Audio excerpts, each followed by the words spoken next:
تو ابھی رہ گزر میں ہے، قید مقام سے گزر، مصر و حجاز سے گزر، پارس و شام سے گزر۔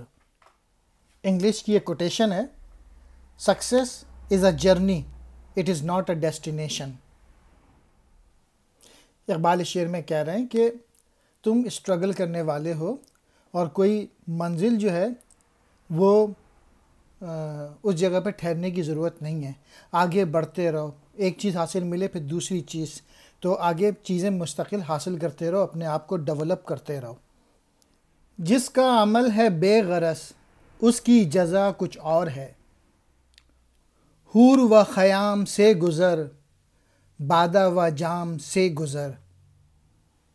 اقبال کہہ رہے ہیں کہ اس غرض سے عبادت نہ کرو کہ تمہیں حوریں ملیں گی یا شراب ملے گی آخرت میں، اس لیے کرو اللہ میاں سے کی عبادت کہ وہ اللہ میاں عبادت کے لائق ہیں، ان سے محبت کرو اور ان کی عبادت کرو بغیر کسی جزا کے۔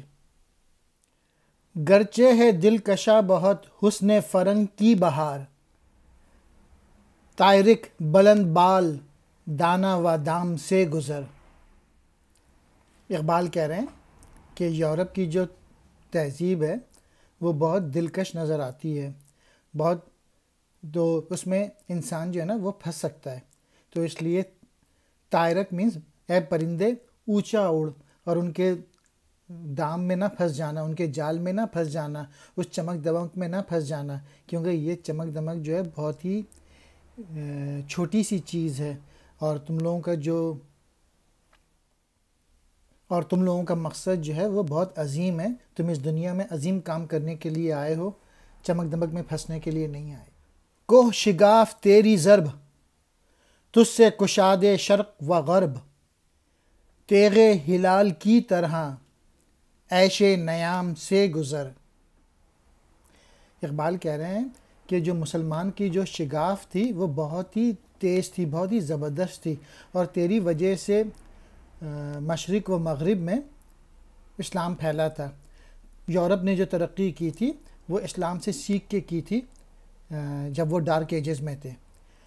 کیونکہ وہ عیش کی زندگی گزارنے پہ بسر نہیں کرتے تھے، تو عیش کی زندگی نہیں گزارو بلکہ محنت کرو، اسٹرگل کرو، اپنا پوٹینشیل ڈیولپ کرو۔ تیرا امام بے حضور تیری نماز بے سرور، ایسی نماز سے گزر ایسے امام سے گزر۔ آسان شعر ہے لیکن معنی بہت ہی ڈیپ ہیں۔ تمہارا امام جو ہے وہ اس قابل نہیں ہے کہ تم لوگوں کی امامت کر سکے، اور جو تم لوگوں کی جو نمازیں ہیں وہ ایسی نہیں ہیں جن میں بہت مزہ آئے، ایسی نمازیں نہ پڑھو اور ایسے امام سے بچو۔ نماز ایسی پڑھنی چاہیے کہ جس وقت سمجھ میں آ جائے کہ لا الہ الا اللہ، اللہ کے سوا کوئی معبود نہیں، اور جب انسان اس وقت اس کیفیت میں رہے کہ اللہ کے سوا کوئی معبود نہیں ہے تو پھر وہ سارے خوف سے آزاد ہو جاتا ہے، اور پھر وہ کریج میں رہنا شروع کر دیتا ہے۔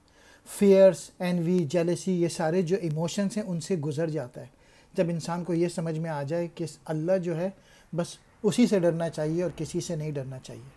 شکریہ۔